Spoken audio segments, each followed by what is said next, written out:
okra, kalabasa at saka carrots sa aking mga breeder na Parakits Budgies. So tingnan natin kung anong gulay ang una nilang kainin ngayon sa ibinigay ko sa kanilang cage. So ayan, palakad-lakad pa po ang mga ibon natin. So nag-aantay pa sila mga ka-backyard na sino ang maunang tumikim. So ayan, may nag first move na sa kanila, yung olive green natin na pearlback Hagoromo. At saka lumalapit na din yung mga iba nilang kasama. So maganda kasi mga backyard pag nagbigay tayo ng gulay sa ating mga alagang ibon, dahil mayroon sila mga natural vitamins na pwedeng makuha dito, at saka maganda ito sa kalusugan nila. So pag palagi kasi tayong umaasa sa mga vitamins, so hindi po yun maganda sa katawan ng ating mga ibon.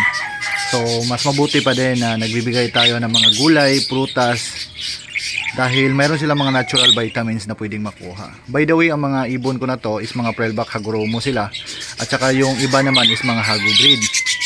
So ngayong katapusan ng January is mag-select ako sa kanila na gawin kong breeder dito sa aking ibonan. So mag-additional breeder na naman ako, dahil medyo naubos na yung mga ibon natin, dahil nga medyo marami tayong customer na nag-avail. Ito kasi ang routine ko sa aking mga alagang ibon mga ka-backyard. Every 2 times a week nagbibigay po ako ng gulay sa kanila. So ang ibinibigay kong gulay sa kanila hindi naman masyadong mahal, yung tama-tama lang. So ang price po sa gulay na ibinigay ko sa kanila, itong cucumber, okra, carrots at kalabasa, is nagre-rate lamang ito ng 25 pesos. So sa 25 pesos mga ka-backyard, pwede na kayong makabigay ng gulay sa inyong mga alagang ibon na gustong gusto nila.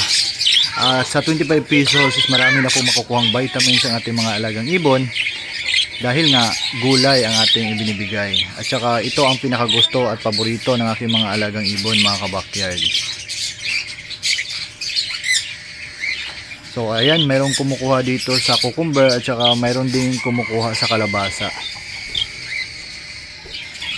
So pag hindi pa sanayan yung ibon sa mga ganitong gulay mga ka-backyard, so dahan-dahanin nyo lang ang pagbigay sa kanila.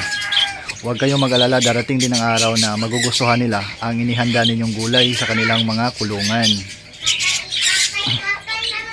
Ang mga ibon kasi natin mga ka-backyard, hindi naman natin sila pwedeng madaliin sa ating mga gulay na ibinibigay sa kanila, dahil nga mayroon pong pakiramdam sila. So kapag naisip nila na ang inihain ninyong gulay sa kanilang kulungan is medyo bago pa, so wag na kayong magtataka kung bakit hindi muna sila tumikim. So yung una mga 3 days ako nagbigay ng ganitong klaseng gulay sa aking mga alagang ibon, so hindi pa silang lahat kumakain ng ganitong gulay.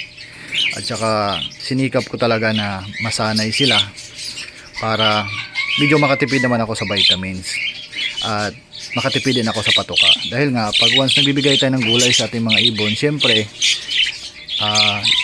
mag-less din yung patuka nila, dahil meron silang ibang kinakain sa kanilang kulungan. So ito ang pinaka the best na solusyon pag mayroong pag isa ka sa ng problema sa patuka ng iyong mga alagang ibon.